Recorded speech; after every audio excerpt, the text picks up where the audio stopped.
আজ শেষ শারদীয় দুর্গোৎসব। মর্ত ছেড়ে কৈলাসে স্বামীর ঘরে ফিরে যাবেন দেবী দুর্গা। তাই চট্টগ্রামেও মণ্ডপে মণ্ডপে বিদায়ের সুর।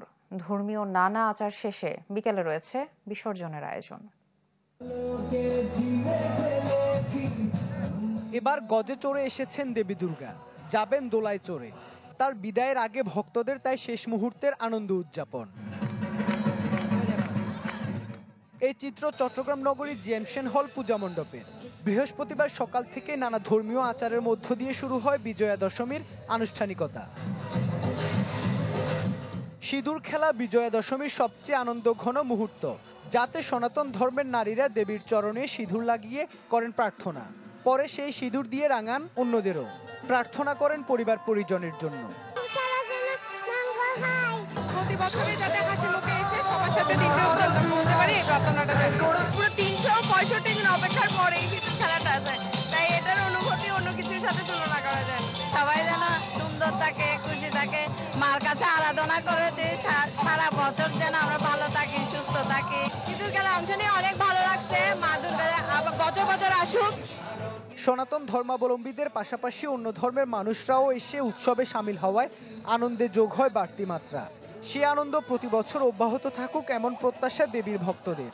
দেশ, জাতি ও বিশ্বের সবাই সুখ আর শান্তিতে থাকুক, সে প্রার্থনা ছিল দেবী দুর্গার কাছে। বাংলাদেশটা হচ্ছে সাম্প্রদায়িক মুক্ত সম্প্রীতির বাংলাদেশ। এখানে সবাই হিন্দু বলেন, মুসলিম বলেন, সবাই আমরা সার্বজনীন। এখানে সকল ধর্মের বর্ণের মানুষ এসে আমাদেরকে সম্পূর্ণ এই অনুষ্ঠানটা সুন্দর করার জন্য সার্বিক সহযোগিতা করেছে। সবাই সুন্দরভাবে শান্তিভাবে একত্রে বসবাস করতে পারি, সবাই মিলে মিশে যাতে যে কোনো উৎসব পালন করতে পারি, এভাবে যাতে পূজা কাটায় যাইতে পারি সবাই একসঙ্গে। মায়ের কাছে এটাই প্রার্থনা করলাম, সবাই যাতে ভালো থাকি, সুখে থাকি, শান্তিতে থাকি। পূজা উদযাপন কমিটির নেতারা সন্তোষ জানান, শান্তিপূর্ণভাবে উৎসব শেষ করতে আইন শৃঙ্খলা বাহিনী থেকে শুরু করে প্রশাসনের সব ধরনের সহযোগিতার। এখানে র্যাব এবং এই সেনাবাহিনী, পুলিশ এবং বিভিন্ন গোয়েন্দা সংস্থা আমাদেরকে তৎপরই বাংলাদেশ সরকারের উপদেষ্টা পরিষদের পক্ষ থেকে আমাদেরকে সার্বিক সহযোগিতা করেছেন।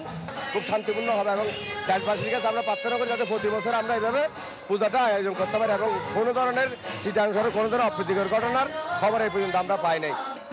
এবারও পতেঙ্গা সমুদ্র সৈকতের পাশাপাশি অভয়মিত্র ঘাট, কালুর ঘাট এবং আনোয়ারা পার্কি বিচ সহ বেশ কয়েক জায়গায় নেওয়া হয়েছে প্রতিমা বিসর্জনের প্রস্তুতি।